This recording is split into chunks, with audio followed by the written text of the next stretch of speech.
Jinha stood at the entrance of the Galactic Combat Academy, her small bag in hand. Her heart beat fast, but her face showed nothing. The massive metal doors of the academy towered over her 5'2" frame. Students from all over the galaxy pushed past her, most at least a head taller. "Move it, Earth Girl," said a blue-skinned student with 4 arms as he bumped into her. Jinha stepped aside and watched. This was her first day at the most famous fighting school in the galaxy. She had worked so hard to get here. Her test scores were perfect. But looking at the other students, stronger, bigger, louder, she felt very small. The entry hall buzzed with activity. Alien students mixed with humans from colony planets. They all seemed to know what to do and where to go. Jin had gripped her acceptance letter tighter and approached the check-in desk. "Name?" asked the bored-looking woman behind the screen. "Jinha. From Earth." The woman raised an eyebrow. "Earth? Really?" She checked her screen. "You're in room 327. Your roommate arrived yesterday." She handed Jinha a key card without making eye contact. Jinha took the card and walked to the lift. Earth was not respected in the galaxy. Humans from Earth were seen as weak, soft, and behind the times.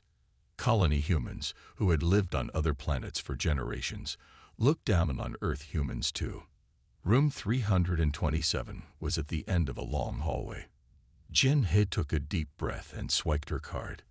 The door slid open to reveal a tall, athletic girl doing one-armed push-ups on the floor. 68, 69, 70. The girl jumped to her feet and looked at Jinha with surprise. "Oh, you're my roommate." "Yes, I'm Jinha, from Earth." The girl's friendly smile faded a little. "Earth. Wow. I'm Du-Yun, from New Seoul on Rigel Prime." She looked Jinha up and down. "You're smaller than I expected. Are you sure you're in the right place? This is the Combat Academy, not the Science Academy." "I'm in the right place," Jinha said quietly. Du-Yun shrugged. "If you say so. I've been training since I was 4. Top of my class in 3 fighting styles." She pointed to the empty bed. "That's yours. We have orientation in 20 minutes. Jinha unpacked her few things quickly. She had no trophies or medals like the ones covering Du-Yun's side of the room. The orientation was held in a massive training arena. Hundreds of new students stood in neat rows as Captain Ta, the head instructor, paced in front of them. He was a legendary fighter with scars across his face that told stories of past battles. "Look around you," Captain Ta's voice boomed. "Half of you won't make it past the first year. A quarter won't make it past the first month. We accept only the best, and we create the finest fighters in the galaxy." His eyes stopped on Jinha, and his lips turned down. "Some of you clearly don't belong here." Many students laughed, and Jinha felt her cheeks grow hot.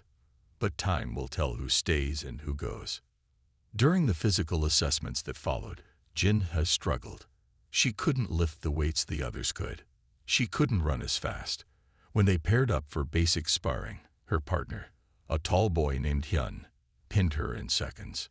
"This is too easy," Hyun complained to the instructor. "Give me a real opponent." By the end of the day, Jinha's body ached, and her spirit felt bruised. Back in her room, Du-Yun was already telling her friends about her weak Earth roommate. "She won't last a week," Du-Yun said, not bothering to lower her voice. Jinha lay in bed that night, staring at the ceiling. Everyone thought she would fail. Maybe they were right. But as the academy grew quiet, Jinha slipped out of bed. In the dim light of her tablet, she studied the fighting moves she had seen that day. She watched recordings of the top students. She took notes on their strengths and weaknesses. She might not be strong yet, but Jinha knew how to learn, how to watch, how to wait. And no one was watching her. 2 weeks passed at the Galactic Combat Academy. Jinha still struggled in physical training. When students lifted heavy weights, she lifted the lightest ones. When they ran 5 miles, she finished last. The others laughed. Even the teachers shook their heads. But something strange happened in tactical class. "Today we test your minds, not your muscles," said Lieutenant Sun, a calm woman with sharp eyes. Combat is not just about strength. The classroom had 30 desks with screens. Each screen showed a battle puzzle, a situation where a fighter had to make quick choices. "You have 20 minutes to solve as many as you can," Lieutenant Sun said. Jinha sat in the back corner. No one sat near her. As soon as the test began, her fingers flew across the screen. The first puzzle showed a fighter surrounded by 3 enemies. Jinhe studied it for 10 seconds, then solved it in 5 moves. The second puzzle was harder. The third harder still. Jinhe solved them all. When the time ended, Lieutenant Sun checked the scores. Her eyes widened. The top score today is Jinha. She solved all 30 puzzles. The room went silent. Then someone laughed. "The test must be broken," said June, a top student from the back row. "The test is fine," Lieutenant Sun said firmly. "Jinha, please stay after class." When the others left, Lieutenant Sun showed Jinha more puzzles, hard ones that even senior students couldn't solve. Jinha solved them all while explaining her thinking. "You see patterns that others miss," Lieutenant Sun said. "You don't just see what is happening now. You see what will happen next." Jinha looked down. "It doesn't matter. I'm still failing physical combat." "The body can get stronger," Lieutenant Sun said. "But this," she tapped Jinha's head, "this kind of mind is rare. Come to my office tonight. I want to show you something." That evening, Jinha went to Lieutenant Sun's office. The walls were covered with star maps and battle plans. "The academy teaches one way to fight," Lieutenant Sun said, "the way of the strong. But there are other ways." She showed Jinha videos of smaller fighters defeating larger ones. These fighters use their minds first, then their bodies. She handed Jinha a special pass. "This gives you access to the simulation room at night. Study these techniques, but tell no one." Back in her room, Du-Yun was talking to her friends again. "Earth Girl is good at puzzles," Du-Yun said. "Too bad puzzles don't hit back." Jinhe pretended to sleep. At midnight, when Du-Yun was snoring, she slipped out with her special pass. The simulation room was huge and empty. Jinhe activated a training program and watched holograms of master fighters appear. She studied how they moved, how they used their opponent's strength against them. She didn't try to copy them exactly. Instead, she watched for patterns. 3 hours later, Jinhe was sweating but smiling.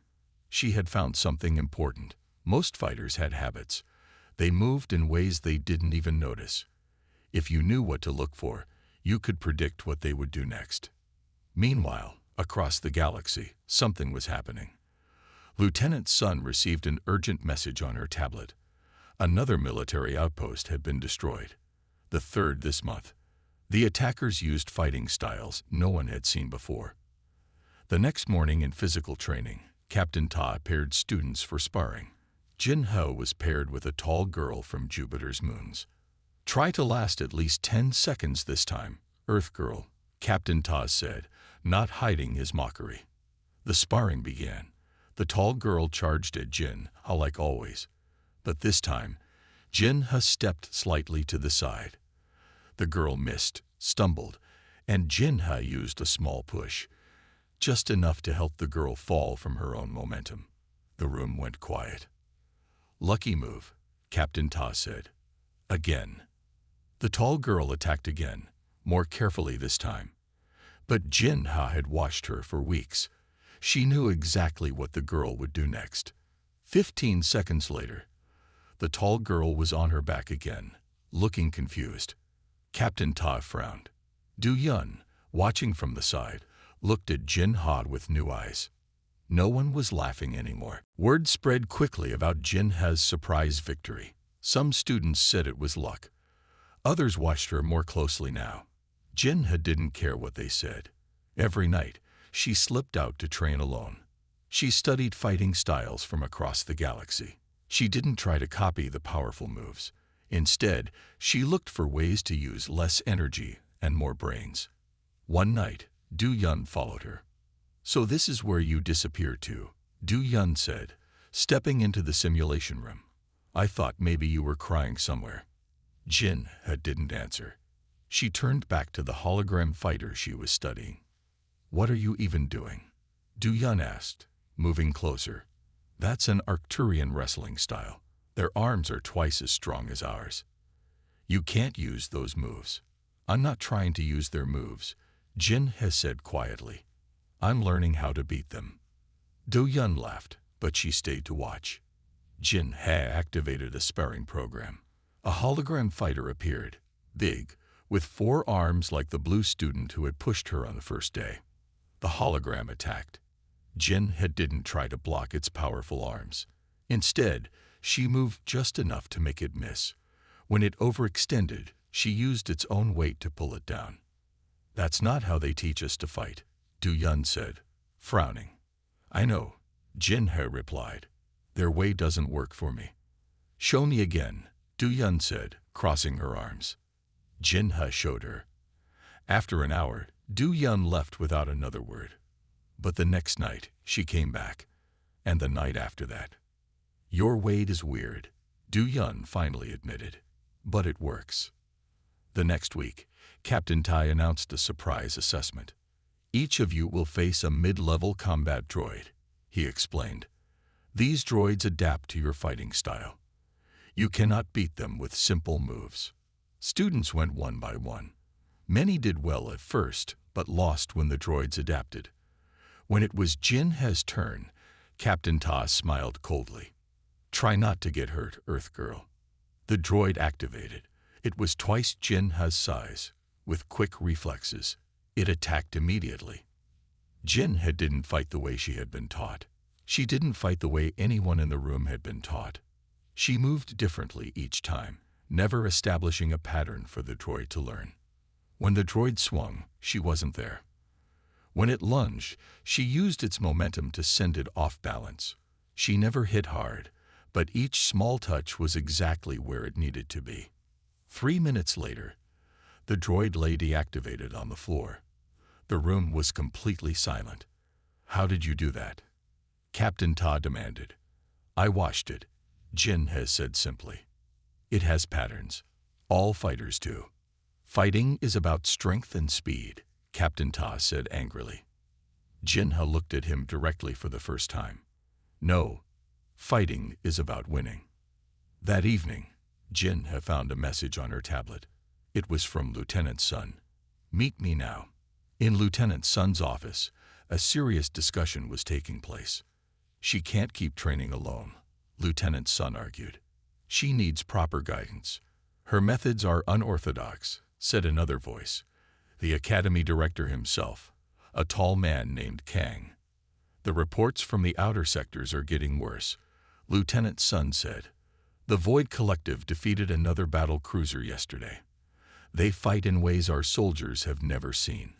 We need new approaches." "And you think this Earth girl is the answer?" Director Kang asked skeptically. "I think she sees things differently. And right now, different is exactly what we need." Jin Ha stood outside the door, listening. The Void Collective. She had read about the mysterious attacks, but she didn't know they were getting worse. The door suddenly opened. Director Kang looked down at her with surprise. "Come in, Jin Ha," Lieutenant Sun called. "We need to talk about your training." Jin Ha stepped inside, feeling small but standing straight. "I've been watching you," Director Kang said. "Many think your methods are strange. Captain Todd wants you removed from the academy." Jin Ha's heart sank. But Director Kang continued, "These are strange times. And sometimes, strange problems need strange solutions." "The annual survival challenge begins tomorrow," announced Director Kang to the gathered students. "You will be placed in teams of 5 and dropped into the forest zone. Your goal is to reach the mountain base within 3 days. There will be obstacles, both natural and created." The students buzzed with excitement. The survival challenge was famous. It tested not just fighting skills, but teamwork and survival skills too. Team leaders, come forward to select your members, Director Kang called. 5 top students, including Du Yun, stepped forward. They took turns choosing teammates. Jin He stood quietly, watching as other students were picked. No one chose her. Finally, only Jin He remained. The last team leader, a tall boy named Hyun, frowned. "Do I have to take her?" he asked Director Kang. "Yes," Director Kang said firmly. "Every student participates."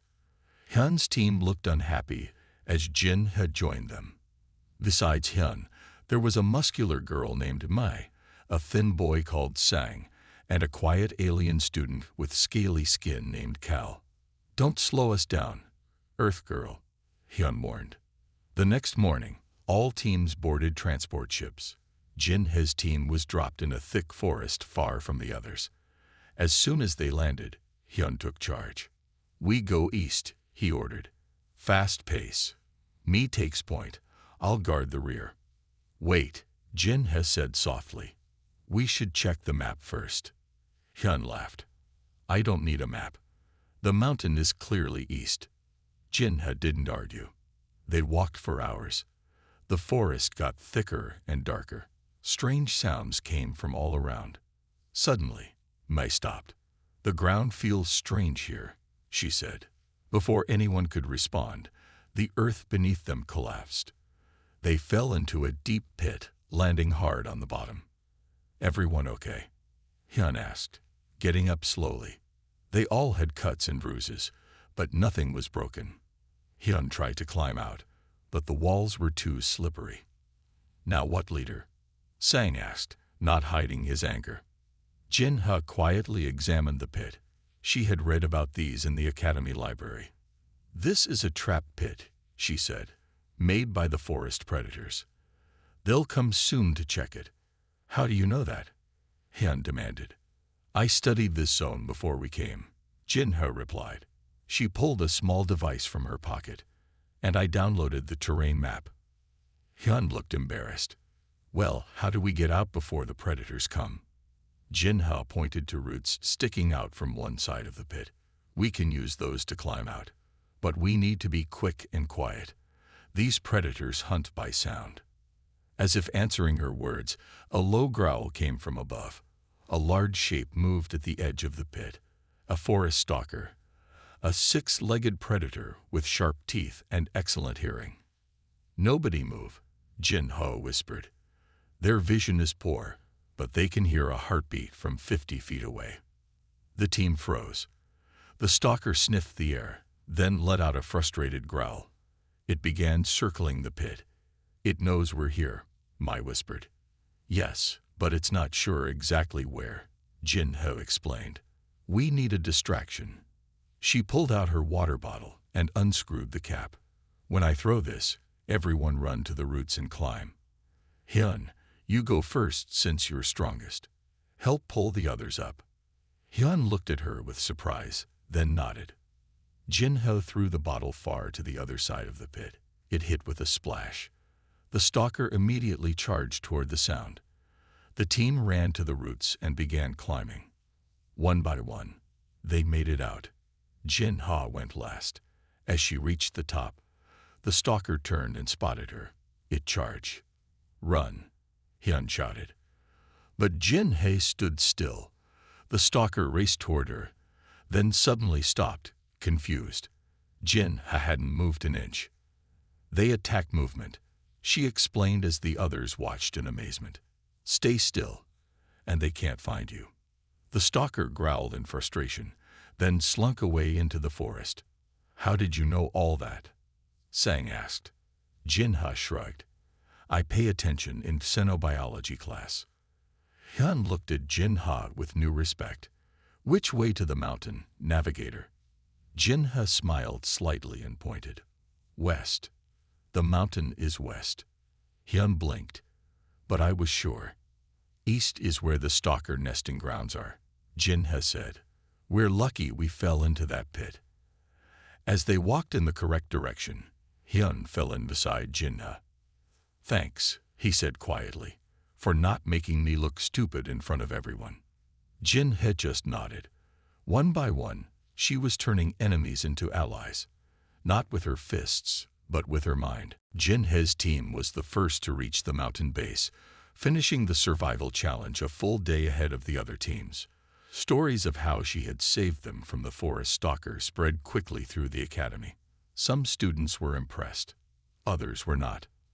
"Lucky again," said a tall senior student named June as Jin He entered the dining hall. "Earth Girl thinks she's special now." June was Captain Ta's favorite student. He had won the combat tournament 3 years in a row. He didn't like that people were talking about Jin-ha. "Leave her alone," Du-Yun said, sitting down next to Jin-ha. After finishing the challenge with her own team, Du-Yun had sought Jin-ha out. She earned her victory. "Victories in real combat are what matter," Jun replied, not outsmarting some dumb animal. Jin-ha ignored him and ate her food quietly. She was used to people not liking her. But something had changed after the challenge. She had friends now. Du-Yun, Hyun, and others from her team sat with her and talked to her with respect. The next day, Lieutenant Sun announced a new training exercise. "Today you will use the anti-gravity chambers," she explained. "You will wear flight suits and practice zero-gravity combat. This is one of the most dangerous exercises we offer. Check your equipment carefully." The students lined up to receive their flight suits and safety gear. When Jin-ha put on her helmet, she noticed something strange. The air tasted wrong. She checked the oxygen meter on her wrist panel. It showed normal levels, but something felt off. Before she could mention it to Lieutenant Sun, the students were ushered into the chamber. The anti-gravity activated. Students floated up from the floor. Jin-ha felt a wave of dizziness hit her. Her vision blurred. This wasn't right. "Begin combat formations," Lieutenant Sun called from the control room. Students paired up and began practicing the zero-gravity moves they had learned. Jin had tried to focus, but her head was spinning. Her partner, a girl she didn't know well, looked at her with annoyance. "What's wrong with you? Fight properly." Jin had tried to speak, but no words came out. Her lungs felt like they were burning. She clawed at her helmet, suddenly desperate for real air. "Lieutenant," Du-Yun shouted from across the room. "Something's wrong with Jin-ha." Lieutenant Sun looked up sharply. Jin-ha's face was turning blue. She hit the emergency button, and gravity returned. Students dropped to the floor. Jin-ha collapsed. "Get her helmet off," Lieutenant Sun ordered, rushing into the chamber. Du-Yun reached Jin-ha first and ripped off her helmet. Jin-ha gasped, sucking in fresh air. Medical staff rushed in with oxygen. Later, in the medical bay, Lieutenant Sun stood by Jin-ha's bed with a grim face. "Someone tampered with your oxygen mix," she said quietly. "They replaced oxygen with carbon dioxide. You would have died if Du-Yun hadn't noticed." Jin-ha stared at the ceiling. "Who would do that?" "We're investigating," Lieutenant Sun replied. "But I have my suspicions." She placed a hand on Jin-ha's shoulder. "Maybe you should consider leaving the academy. For your safety." Jin-ha closed her eyes. Maybe Lieutenant Sun was right. Maybe she didn't belong here after all. That evening, Director Kang visited her. "How are you feeling?" he asked. "I'm thinking of leaving," Jin-ha admitted. Director Kang sat on the edge of her bed. "Before you decide, there's something you should know." He lowered his voice. "Earth humans have a special quality. Your brains adapt faster than any species we've encountered. Your nervous systems rewire themselves to meet new challenges." Jin-ha frowned. "What does that mean?" "It means you learn differently. You see patterns others miss." He handed her a tablet. "These are classified reports about the Void Collective attacks. They're targeting our military in ways we can't predict." "Why show me this?" "Because we need fighters who think differently." Director Kang stood up. "Someone tried to remove you today because you scare them. You're changing how combat works at this academy." He walked to the door, then turned back. The combat tournament is in 2 weeks. Jun will be competing for his 4th title. His eyes met hers. I think it's time someone showed him a new way to fight. Jinha looked at the tablet, then at her own hands. She had come so far from that first day. She couldn't quit now. I'll need to train differently, she said. Director Kang smiled. I was hoping you'd say that. Jinha trained harder than ever before. After recovering from the oxygen incident, she spent every free moment preparing for the combat tournament. But she didn't train like the others. Instead of practicing in the main gym, she worked with Lieutenant Sun in a private room. They studied videos of past tournament winners, especially Jun. Jinha watched his matches over and over until she knew his moves better than he did. He always starts with a right hook, Jinha noted. Then he follows with a kick if his opponent steps back. Good, Lieutenant Sun said. And what will you do? Jinha smiled slightly. Not step back. Word spread that Jinha would compete in the tournament. Most students laughed. How could the small Earth girl hope to win against champions like Jun? But Du Yun and Hyun didn't laugh. She sees things differently, Du Yun told others. Don't underestimate her. The day of the tournament arrived. The combat arena was packed with students and teachers. Even military officers from the Galactic Defense Command came to watch. The tournament was famous across the galaxy. Captain Tai announced the rules. Single elimination. Matches end when a fighter is pinned or forced out of the ring. Jinha was scheduled to fight in the 2nd round. Her first opponent was a tall boy from Mars, twice her size. When they stepped into the ring, laughter echoed through the arena. This will be quick, someone shouted. The Martian boy charged at Jinha. Everyone expected her to dodge or run. Instead, she stepped toward him. The boy hesitated for a split second, surprised. That was all Jinha needed. She moved to the side at the last moment, using his momentum to pull him off balance. He stumbled and fell hard, right out of the ring. The arena went silent. The match had lasted less than 5 seconds. Jinha's next opponent was a girl from the Jupiter colonies, strong and fast. She had won many fights. But Jinha had watched her matches. She knew the girl always protected her right side more than her left. Jinha used this knowledge to win quickly. Match after match, Jinha defeated opponents who should have easily beaten her. She never used strength against strength. Instead, she found patterns and weaknesses, using her opponent's own power against them. In the semifinals, Jinha faced Hyun. They stood in the ring, looking at each other with respect. I won't go easy on you, Hyun said. I know, Jinha replied. The match was the longest yet. Hyun knew Jinha's style now and was careful. But in the end, Jinha saw an opening and took it. Hyun found himself pinned to the mat, unsure how he got there. As he stood up, he smiled and bowed to her. Good fight. The final match would be Jinha against Jun. The entire academy buzzed with excitement. No one had ever beaten Jun in a tournament. Before the match, Captain Ta stopped Jinha in the hallway. You've been lucky so far, he said coldly. But luck runs out. Jun will show everyone what real fighting looks like. Jinha just looked at him calmly. Maybe he will. Or maybe he'll learn something new today. The final match began. Jun was confident, smiling as he faced Jinha. The crowd cheered his name. As Jinha had predicted, Jun started with a right hook. But when she didn't step back, he hesitated, confused. Jinha used that moment to move inside his reach, where his long arms were less effective. Jun grew angry. He attacked harder, using all his strength. But the harder he fought, the more Jinha used his power against him. She never met force with force. Like water flowing around rocks, she let his attacks pass by, adding small pushes that sent him off balance. 5 minutes into the match, Jun was sweating and frustrated.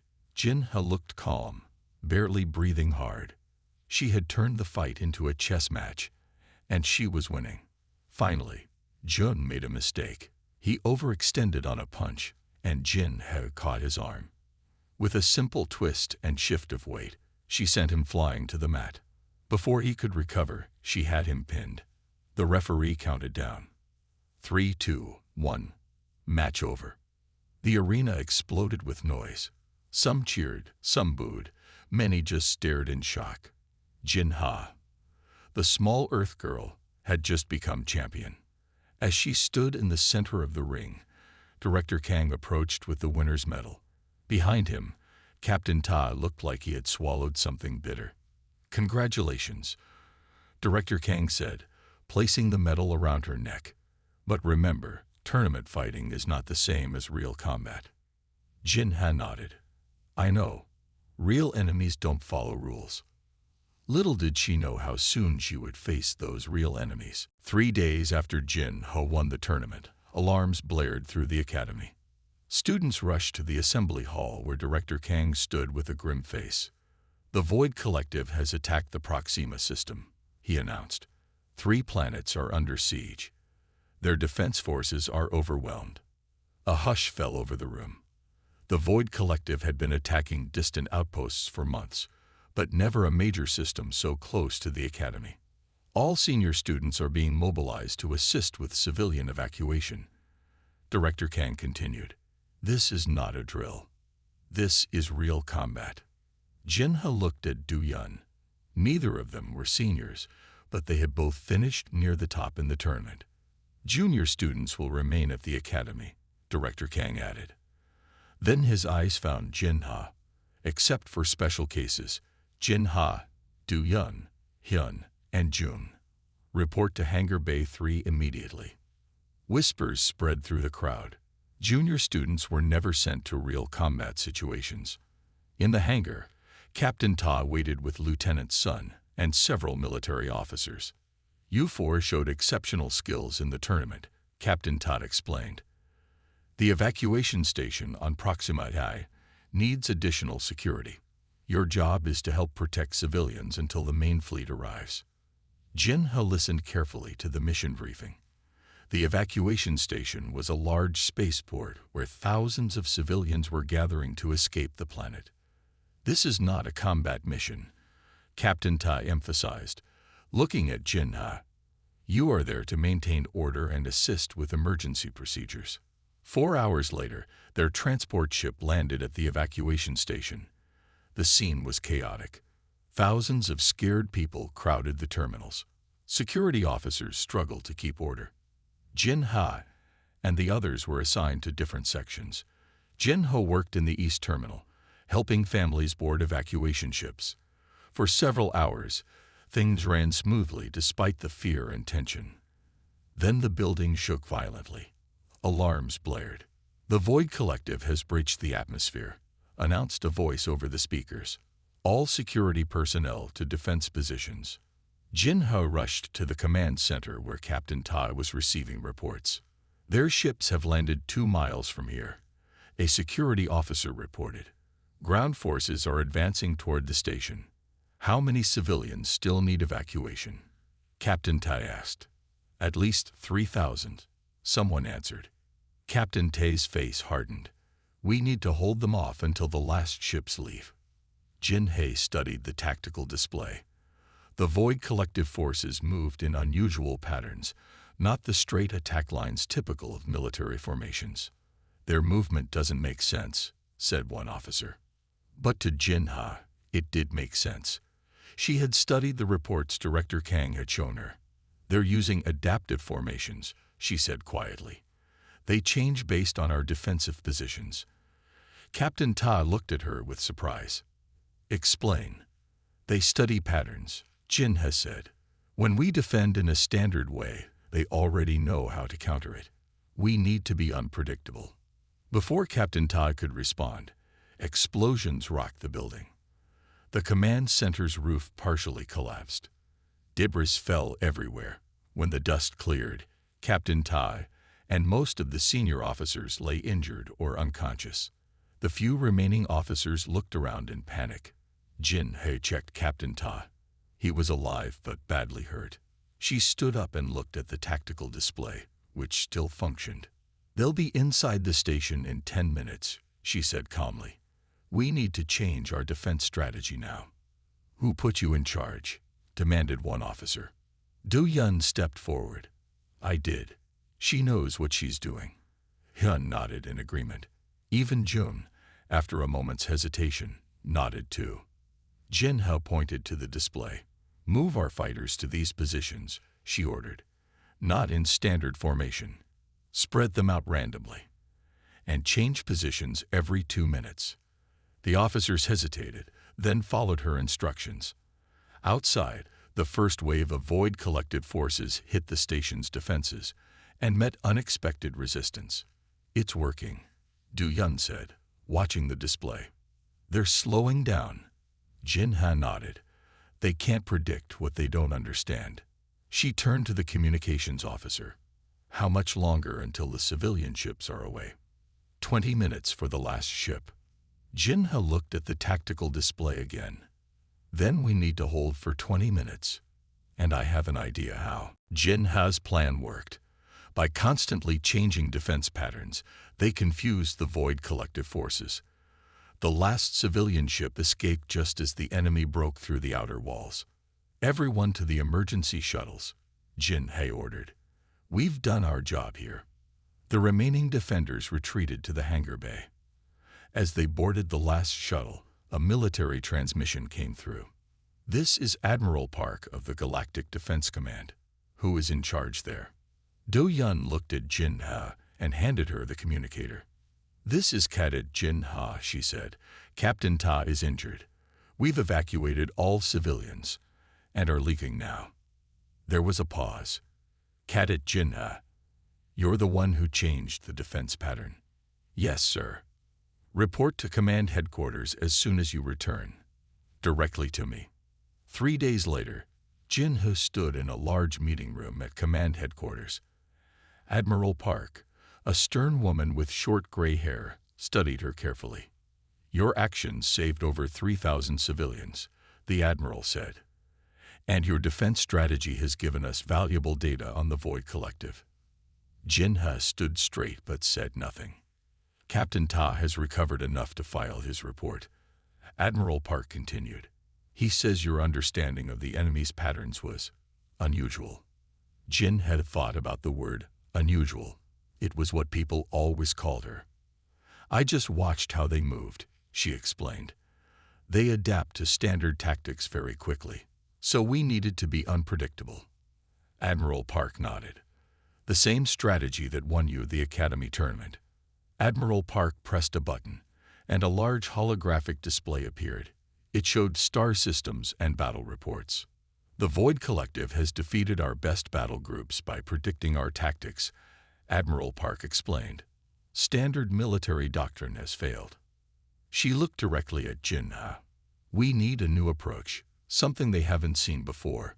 She handed Jin a small metal badge. As of now, you are promoted to Special Tactical Advisor. Jin-ha looked at the badge in surprise. But I haven't even finished my first year at the Academy. The Academy trains soldiers to fight one way, Admiral Park said. We need someone who fights differently. Jin had a thought for a moment. I'll need a team. Choose whoever you want. Jin didn't hesitate. Du-Yun, Hyun, and Lieutenant Sun. She paused, then added, and Jun. Admiral Park raised an eyebrow. Jun. I thought he was your rival. He is, Jin has said. But he's also the best fighter at the Academy. And I don't want to fight like him. I want him to fight with me. 1 week later, Jin and his team gathered in their new tactical room. The walls were covered with displays showing Void Collective movements and attack patterns. I still don't understand why you chose me, Jun said, standing apart from the others. Jin-ha looked at him calmly. Because you're strong in ways I'm not. And I need all kinds of strength for what's coming. Captain Tai, now recovered enough to serve as their advisor, looked around the room with mixed feelings. I never expected to be taking orders from a first-year cadet, he admitted. I don't want you to take orders, Jin-ha replied. I want you to help me see what I'm missing. You have 30 years of combat experience. Captain Tai studied her face, then nodded slowly. You really are different. Lieutenant Sun smiled proudly. That's why she'll win. Jin He turned to the main display. The Void Collective is planning something big. They've been testing our defenses, learning our patterns. Now they're ready to strike here. She pointed to a star system near the center of human space. How can you be sure? Captain Tai asked. Because it's what I would do, Jin He answered. Attack where we feel safest, where our defenses follow the most predictable patterns. Du Yun stepped forward. So what's our plan? Jin He smiled slightly. We're going to surprise them first. She tapped the display, showing a small Void Collective command station near the edge of known space. This is where we start. That's deep in enemy territory, Hyun noted. Extremely dangerous. Yes, Jin He agreed. They won't expect us there. They won't have a pattern for how to stop us. She looked around at her team. The Void Collective thinks they understand how humans fight. It's time to show them they don't. The team nodded, determination on their faces. The legend of Jin He, the quiet fighter, was just beginning. The mission to the Void Collective command station was set. Jin He and her team prepared for 3 weeks, studying every piece of intelligence they had. Our ship will look like a cargo vessel, Jin He explained during the final briefing. We'll approach the station as if we're making a delivery. And when they scan us, Captain Tai asked. The ship's hold will contain actual cargo, Jin He replied, but we'll be hidden in a special compartment that blocks their scans. Admiral Park nodded with approval. Once you're inside the station, what then? Jin He displayed the station layout. We're not there to destroy it. We need to access their central command system and download their tactical database. That's suicide, Jun said. The station will be heavily guarded. Yes, Jin He agreed, but not in the way you expect. She pointed to different sections of the station. Their guards follow patterns, just like their ships do. We can predict where they'll be and where they won't be. 2 days later, their disguised ship approached the Void Collective station. Jin He and her team, Du Yun, Hyun, Jun, and 2 Special Forces soldiers, hid in the shielded compartment. Cargo ship identified, came the station's voice over the comm. Proceed to Docking Bay 3. The ship's pilot, a Galactic command officer trained for undercover missions, guided the vessel into the docking bay. Guards boarded and checked the cargo. All clear, one guard reported. As soon as the guards left, Jin He's team emerged from hiding. They wore service worker uniforms stolen from previous Void Collective attacks. Remember, Jin He whispered, move like you belong here. No weapons unless absolutely necessary. They split into 2 groups, Jin He, Du Yun, and 1 soldier headed for the command center. Jun, Hyun, and the other soldier created a distraction in the lower levels. Jin He led her group through service corridors, avoiding main hallways. When guards approached, they didn't hide. They simply kept working, fixing panels or checking systems. The guards barely looked at them. How did you know this would work? Du Yun whispered as they passed another guard patrol. The Void Collective believes in patterns, Jin He explained quietly. They expect threats to behave like threats, hiding, fighting, running. They don't look for threats that don't act like threats. They reached the outer door of the command center. Jin He nodded to the Special Forces soldier, who placed a small device on the door's control panel. The door slid open. Inside, 3 Void Collective officers turned in surprise. Before they could react, Du Yun and the soldier stunned them with silent weapons. We have 4 minutes before the next security check, Jin He said, moving to the main computer. She connected a small device to the system and began downloading the tactical database. At that moment, alarms blared throughout the station. That's Jun's distraction, Du Yun said, watching the door. It's early, Jin He replied, frowning. Something's wrong. The download completed just as shooting sounds echoed from a hallway. The door burst open. June stumbled in, bleeding from his arm. "They were waiting for us," he gasped. "Hyun and the soldier are holding them off. But we need to leave now." Jin-ha grabbed the download device. "Where's our exit route?" "Blocked," Jun said. "They knew we were coming." Jin-ha thought quickly. "Then we need a new route." She moved to the command console and pulled up the station schematic. Here, maintenance shafts lead to the lower docking bay. As they ran through the station, fighting broke out all around them. The Void collective forces seemed to be everywhere. "They're adapting to us," Du-Yun realized, "learning our patterns as we move." "Then we stop using patterns," Jin-ha said. She suddenly turned and led them in the opposite direction, toward the station's power core. "What are you doing?" Jun demanded. "The exit is the other way." "They expect us to run for the exit," Jin-ha explained. "So we don't." At the power core, Jin-ha quickly adjusted settings on several panels. Alarms began to sound throughout the station. "What did you do?" Du-Yun asked. "Created a false reactor overload warning," Jin-ha replied. "Now everyone will evacuate, including us." They joined the stream of Void collective personnel rushing to escape pods and ships. In the chaos, they found Hyun, injured but alive. As their ship pulled away from the station, Jin-ha held the data device tightly. "We did it," she said quietly. Back at command headquarters, Admiral Park personally greeted them. "The data you recovered has already revealed 3 planned attack locations," she said. "You've saved millions of lives." In the weeks that followed, Jin-ha's tactics were adopted across the fleet. Her team trained others in her methods. The tide of the war began to turn.